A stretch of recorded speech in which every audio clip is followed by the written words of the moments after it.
যাচ্ছে ব্যাংক প্রতারণার দায় প্রায় 3,90,00,000 টাকা প্রতারণার দায়ে হাওড়ার ব্যবসায়ী মানুষ রায় এবং তার পরিচিত তাদেরকে গ্রেপ্তার করেছে সিট।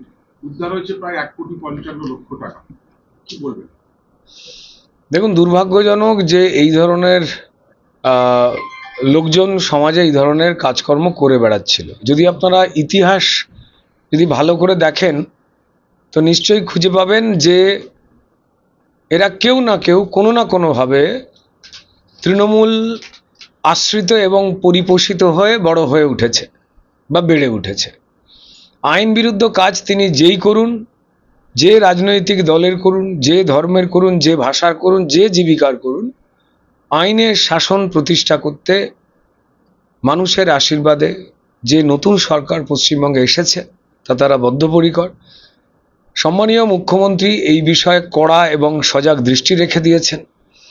আমাদের এই 500 বছরের পুরনো শহর হাওড়াকে কিভাবে বেআইনিকরণ করা যায় সে বিষয়ে তৃণমূল যে সর্বনাশ করে গেছে এই উপসর্গগুলো ধরা পড়েছে।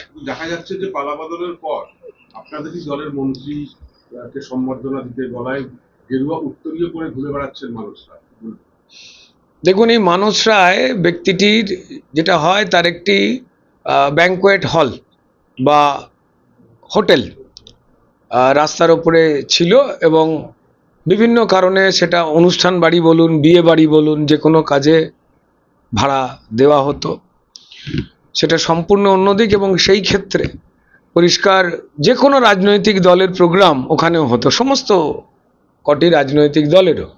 সেই ক্ষেত্রে ভারতীয় জনতা পার্টিরও কোনো কোনো প্রোগ্রাম যেগুলো বিয়ে বাড়ি, অনুষ্ঠান বাড়ি, সেই ক্ষেত্রে হয়েছে এবং খুব স্বাভাবিক কারণে পরিষ্কার কেউ কাউকে ফুলমালা দিয়ে দিয়েছে। জনগণ যে কেউ এসে কাউকে ফুলমালা দিতে পারে, কিন্তু এই ফুলমালাগুলো দিয়ে আমরা খবর পেয়ে গিয়েছিলাম যে এই ব্যক্তি নানান ধরনের অসাধু কাজ করে মানুষকে বিভ্রান্ত করার একটা অঙ্ক কষছিলেন। সেই বিষয়ে দলীয়ভাবে সবাইকে সতর্ক করা হয়েছে। তো আমরা জানতামই যে এই ধরনের মানুষ, তাদের পরিকল্পনা কি হয়, কোন ধরনের হয়। শাস্তি পেতেই হবে, আইন যে শাস্তি তাদের দেবে। বেআইনি কাজ করলে শাস্তি পেতেই হবে। সে আমাদের যাকে খুশি তিনি ফুলমালা চড়াক, কে কোন রাজনৈতিক দলকে, কখন তারা সিপিএমকে মালা পরায়, কখন তৃণমূলকে মালা পরায়, কখন বিজেপিকে দেখলে মালা পরায়। মালা পরাবার দায়িত্বের উপরে তো নিষেধাজ্ঞা সরকারিভাবে নেই, তো ফলে মালা পরালেও তাকে জেলের মালা পরতে হবে। এইটাই